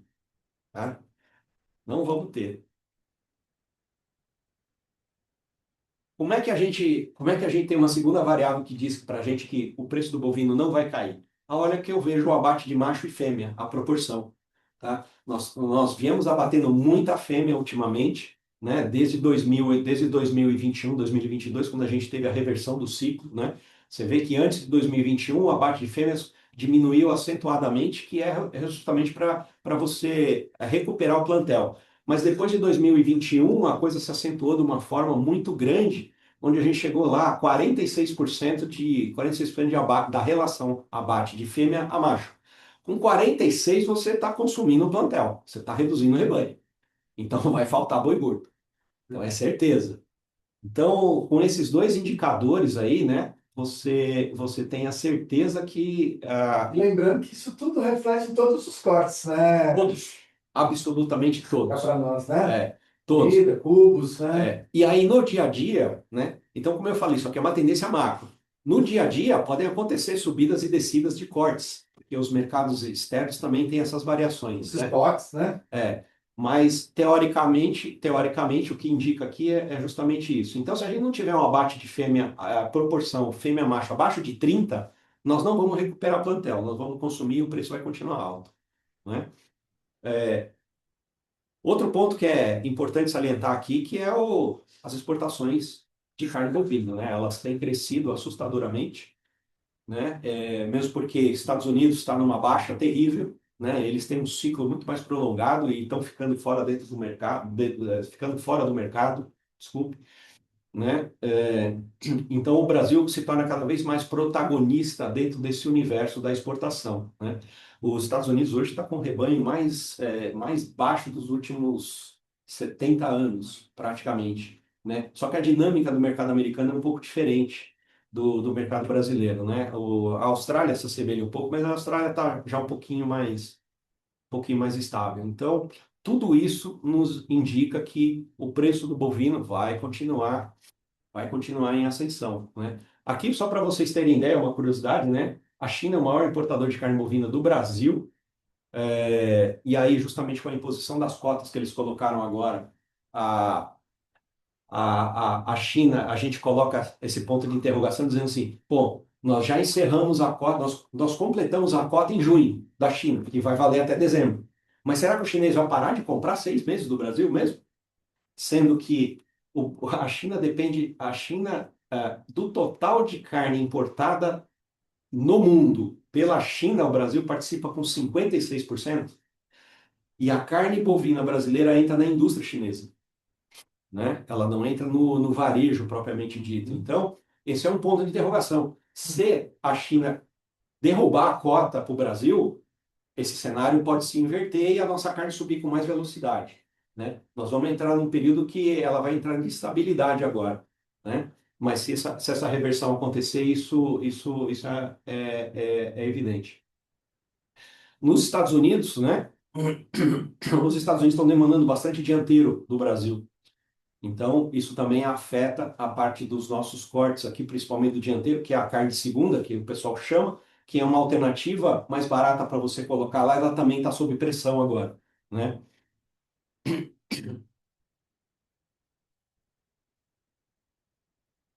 Isso aqui é uma curiosidade, é só uma curiosidade para que eu trouxe esse slide, só para vocês entenderem como o Brasil tem evoluído na produção de bovinos, tá? O Brasil tem ganhado competitividade não só pelo preço, mas pela produtividade também, tá? O campo tem produzido assustadoramente, é por isso que o Brasil ocupa essa posição hoje na produção elevada.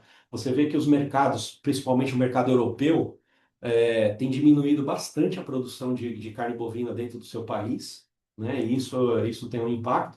E se vocês perceberem que o segundo maior produtor do mundo de carne de boi é a China, né? Todo mundo acha que a China só consome. Não, a China produz muito boi, mas ela consome também muito boi. Ela é o maior importador do mundo.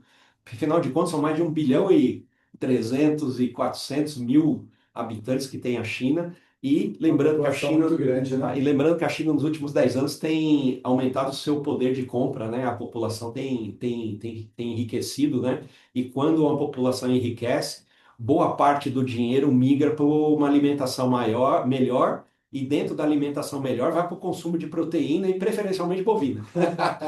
Essa é a consequência de tudo isso, né?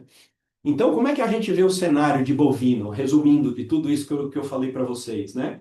É, Alguns fatores estão impulsionando o preço para baixo, que são o esgotamento da cota, né? Quer dizer, os frigoríficos vão sair da China e vão ter que colocar esse produto, uma boa parte no mercado interno e outros canais de exportação, né?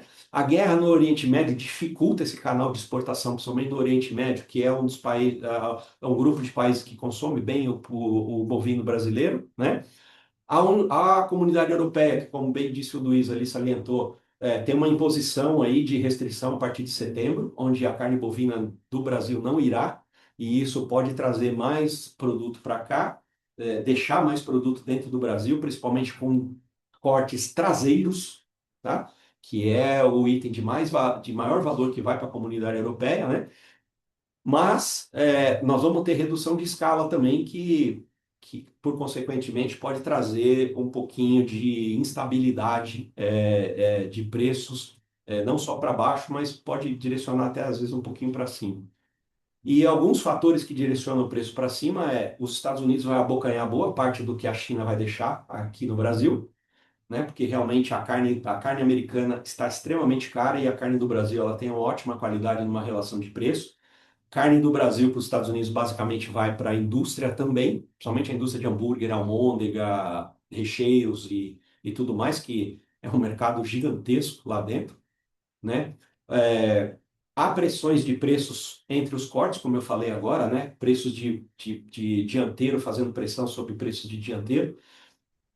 A retenção de fêmeas também vai fazer com que os preços aumentem, né? Já começou um movimento no Brasil de retenção de fêmeas, mas ainda está tímido. Está diminuindo a proporção, mas está diminuindo muito lentamente. Isso faz com que você tenha menos boi disponível no mercado. E aquilo que eu falei do bezerro, né?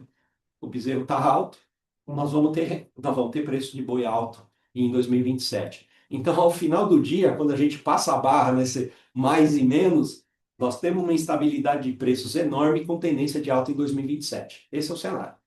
Tudo bem, vamos lá, né? Esse é o resumo. Esse é o resumo. Quando a gente vai para aves, o cenário muda completamente, né?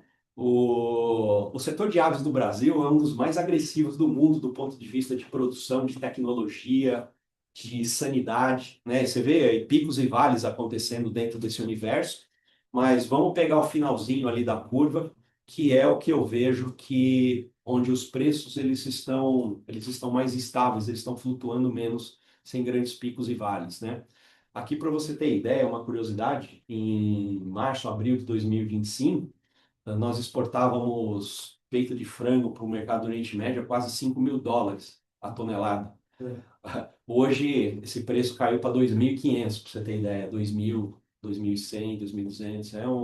É uma variação muito grande de preço, mas o que a Mas gente... para nós não, para nós a gente não sente esse reflexo, não. Não, o mercado brasileiro é muito Faz diferente. muito tempo que a gente paga aí É. 12, 13, 14, 15 reais no flat peito. Isso. Muito tempo. E isso Tô que no peça, né? Isso, exatamente. Isso que você está falando vai refletir na minha conclusão aqui, né? A produção de carne de frango ela tem sido constantemente incrementada. E isso traz essa estabilidade de preço para dentro do mercado aliado, né, ao aumento do consumo per capita, né? Então você não tem excesso dentro do mercado, porque você também está aumentando a demanda, né? A gripe aviária está sob controle dentro do Brasil, né? Inclusive, o que aconteceu o ano passado não deve acontecer mais esse ano, porque o Brasil já negociou os protocolos de certificação sanitária para que a gripe aviária não tire o Brasil dos mercados, né? É, a gente tem um controle rigoroso sanitário, tá? E o aumento da produtividade genética faz com que justamente você mantenha custos estáveis, né? E a importância do frango brasileiro, né? Hoje o frango brasileiro tem uma importância imensa na segurança alimentar do mundo, né? Então, por isso que o frango do Brasil é um dos melhores do mundo em termos de todos os pontos que você imaginar, de sanidade, de qualidade e tudo mais. Um slide de curiosidade, né, onde está se concentrada a maior produção de aves aqui no Brasil, está mais para o sul, né, um pouquinho no meio oeste. Essa dinâmica pode ser que ela tenha alguma variação a partir dos próximos anos com a entrada da, da reforma tributária, tá? Porque o Tem milho, mais essa ainda, né? o milho é o principal insumo, né? O milho e a soja representam 80% de um frango, do custo de produção do frango. Só que os maiores produtores de milho e soja estão no centro-oeste. Só que para você trazer esse milho e soja para o sudeste, a parte tributária não compensa. É mais fácil, às vezes, um produtor do Paraná Vai ter mais isso, né? o produtor do Paraná importar do Paraguai o milho do que trazer do Mato Grosso que está colado nele. Essa diferença de estados agora vai acabar. Então isso vai trazer uma dinâmica diferente para o universo que a gente não consegue dimensionar ainda. Realmente tem várias especulações a respeito, mas a gente não sabe como isso vai acontecer. Mas a gente olha uma certa instabilidade dentro do processo, né? As exportações estão constantes, crescentes dentro do processo. A guerra prejudicou um pouquinho, mas os caminhos já foram encontrados, né? Então, o custo maior dessas operações da guerra está mais para o cliente final que tem pago a diferença da logística, enquanto os nossos preços aqui têm se mantido mais ou menos estável, tá? Aquilo que eu falei um pouquinho sobre a produção de milho e soja, né? A gente está com um histórico muito bom, devemos sair aí com mais ou menos 186 milhões de toneladas de soja esse ano, o que vai fazer com que o principal insumo de crescimento, né, da alimentação do frango para a geração da carne, ela vai ficar estável. Então, isso também vai ajudar bastante dentro do processo, né? Enquanto não estamos falando de alguma questão do El Niño estamos falando de uma safra agora também, né? Isso.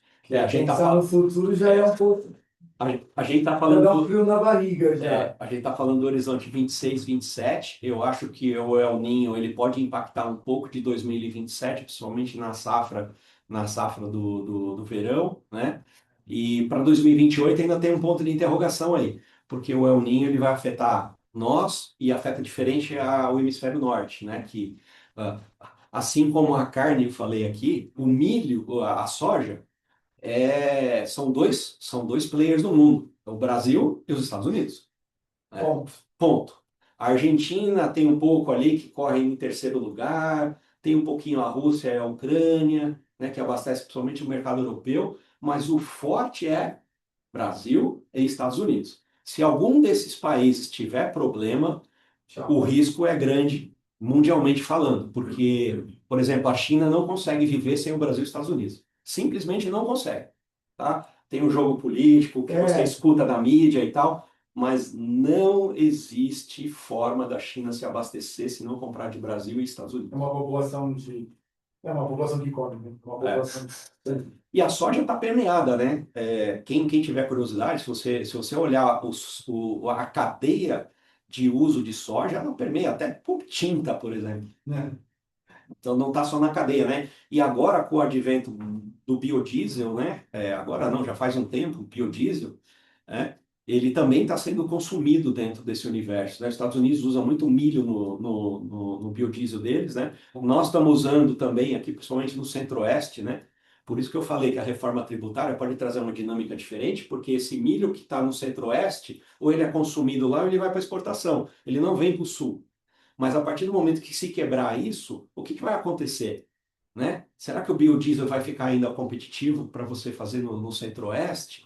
Né? Ou você vai mudar a plataforma? Então, tem algumas incertezas dentro do mercado que estão circulando aí.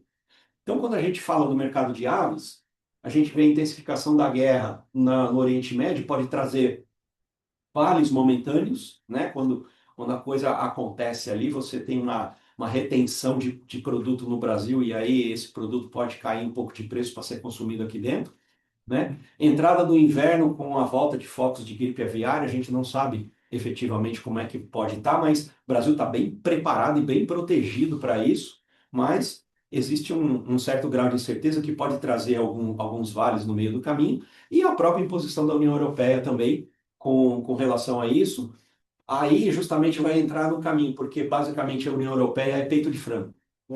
Né? Então pode ser que exista um pouquinho de sobra de peito de frango aqui no Brasil e isso ajude na composição de preço. Do outro lado, a gente vê a guerra comercial dos Estados Unidos e China, né, que pode elevar preços de milho e soja na Bolsa de Chicago. Né? É a bolsa que controla todo o preço da soja e do milho no mercado, então essa guerra pode trazer especulação propriamente dita, não está relacionada à produção, mas está relacionada à especulação. Mas não só atrapalha, né? Exatamente. Para quem produz só atrapalha, né? Mas ela pode acontecer, eventos climáticos extremos aí que pode trazer dificuldades para nós, né? E elevação de combustíveis, né? Que pode criar pontos momentâneos aí. Aqui dentro do Brasil, ele está elevando a participação de biodiesel no diesel, né? Isso pode gerar alguma demanda e algum impacto de alguma forma. Mas na hora que a gente passa a régua aí, a gente vê uma estabilidade de preços e oferta também. Então, a gente não vê cenários mudando, que você realmente profetizou aí. Ó, o peito está mais ou menos nisso aí, que é o que a gente está vendo mais ou menos. Vamos ter pico e vale dentro desse processo, né? como pode acontecer. E o suíno também a gente vê um decréscimo aí dos preços, né? Nesses últimos 2 ou 3 anos aí, né? Nesse pedacinho aí, o suíno está passando por um processo de excesso de oferta, basicamente, né?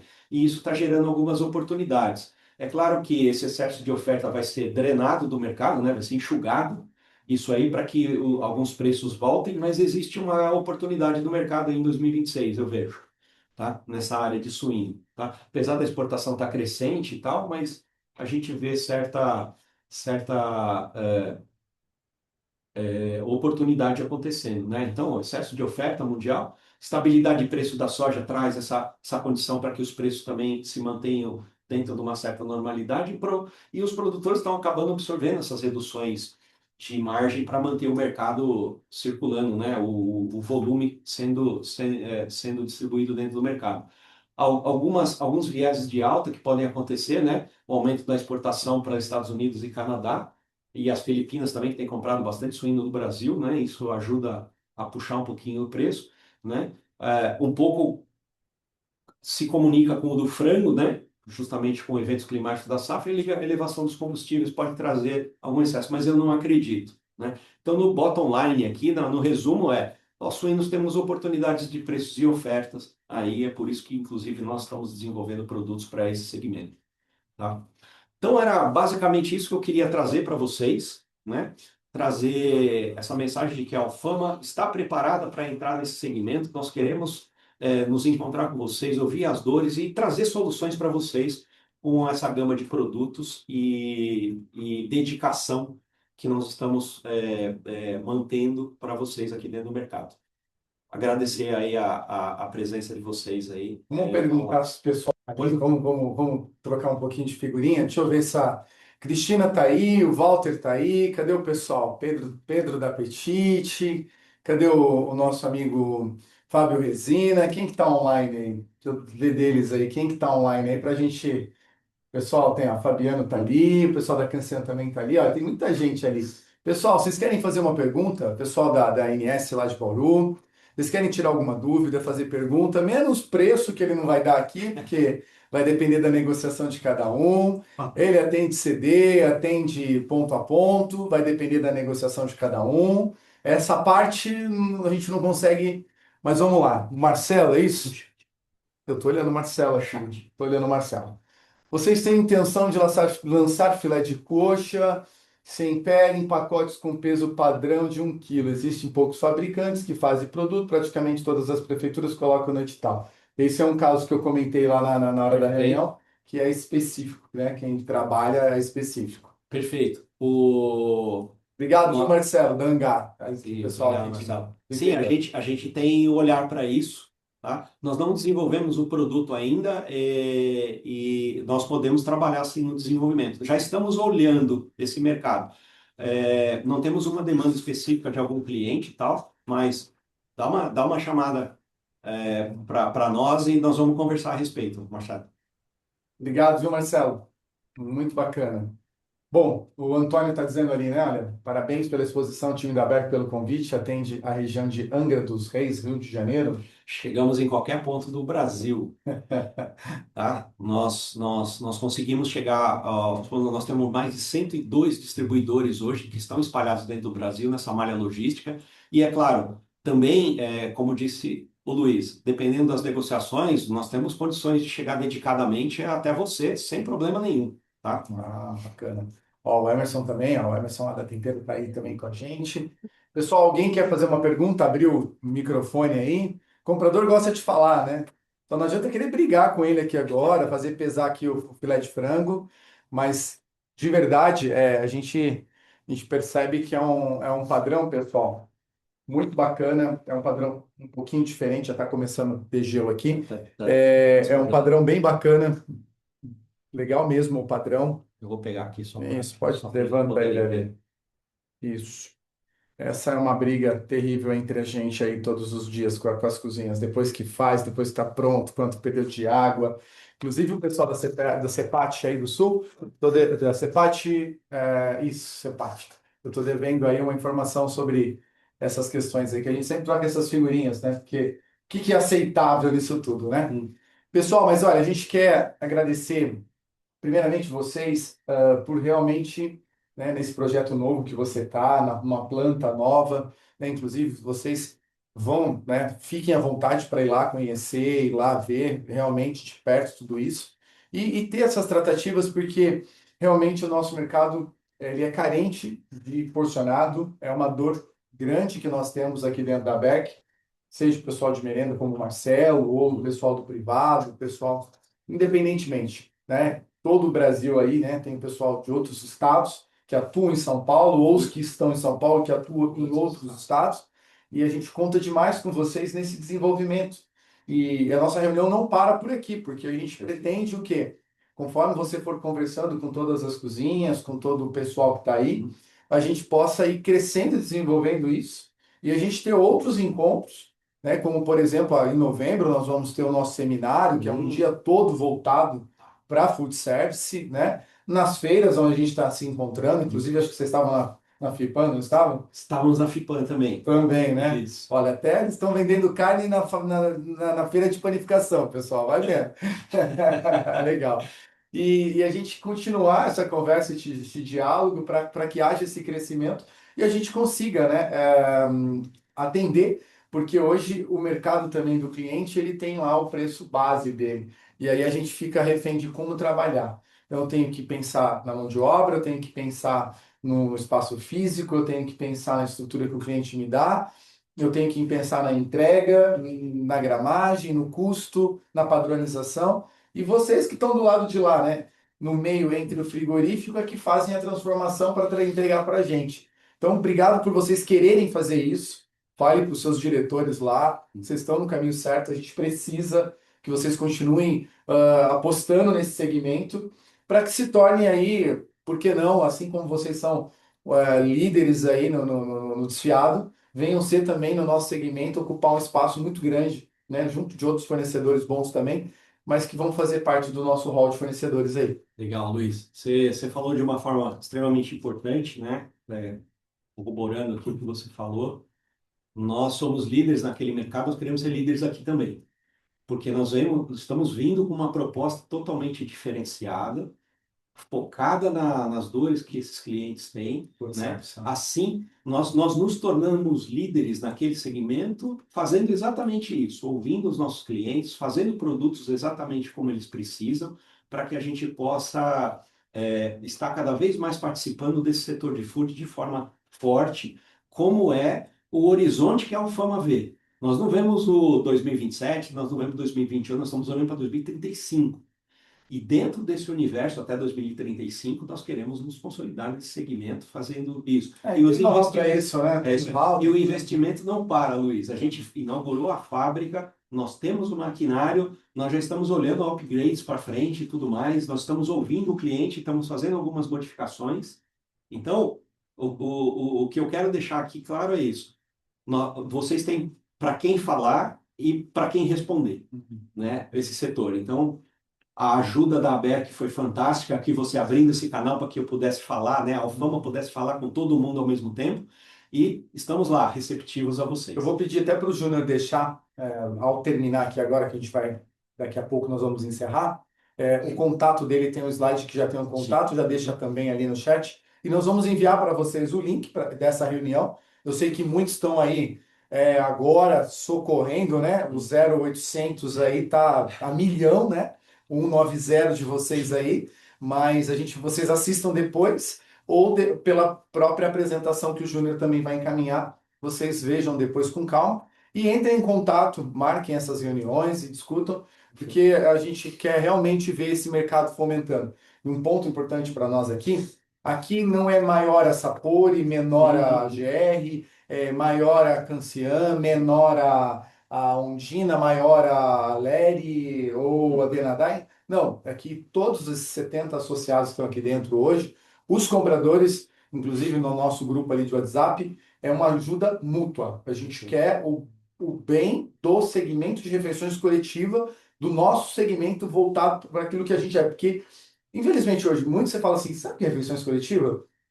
não tem ideia do que é. Ah, food service, tá, food service, varejo, Jerônimo, Burger King, né, restaurantes de rua. Não, a gente quer dedicar todo o esforço e empenho para o nosso segmento. Temos as dores particulares aí do nosso segmento, uma logística, às vezes, de ponto a ponto, muito pulverizada, às vezes um prazo de pagamento, mas é um segmento consolidado. Todo dia as indústrias estão trabalhando, todos os dias os presídios estão trabalhando. Eu não dependo de aquela, será que o cliente vai vir, não vai vir, se choveu, se não choveu. Eu tenho o cliente lá, eu tenho ele produzindo, né? Mesmo nesses cenários de incertezas, ano político, El Ninho, reforma tributária, mas nós estamos aqui firme e forte. É isso aí. Obrigado mais Perfeito. uma vez. Luiz, muito obrigado. Obrigado, Augusto, também, Até tá? Eu vou encerrar aqui, só um segundinho que eu vou encerrar com eles aqui. Obrigado. Perfeito. Obrigado, pessoal. Pessoal, olha, muito obrigado. Eu sei que foi uma correria para vocês aí, tá? Mas a gente, com todo carinho, com toda dedicação, a gente poderia fazer online, mas a gente sai lá de São Pedro, a gente sai 4 horas da manhã para estar aqui com vocês, entregando o melhor. E ficamos à disposição também ali no grupo, no que vocês precisarem. E no próximo mês vamos estar aqui novamente. Provavelmente vamos juntar um pouco de tudo isso, né? Vamos juntar um pouco de reforma, vamos juntar um pouco de El Ninho, vamos juntar um pouco de tudo isso que está acontecendo, né? Guerras, para a gente tentar trazer algumas estratégias e alguns insights para tomadas de decisões de vocês, e que vocês precisam estar atentos, nós precisamos estar atentos. O mais importante é a união de todos nós, porque quando a gente entende que juntos a gente consegue buscar soluções, parceiros como apresentou aqui hoje, a gente vai entregar para o cliente com certeza, primeiro para o nosso cliente ali no dia a dia, o pessoal da qualidade, o pessoal da operação, o pessoal que recebe a nossa compra. A gente vai conseguir entregar um bom produto e depois, consequentemente, para o cliente também, tá? Mais uma vez, obrigado por vocês terem vindo, obrigado vocês que estão aí. Sucesso a todos, boas negociações, bons saves, sucesso para todos e até breve a gente vai se falar. Um abraço.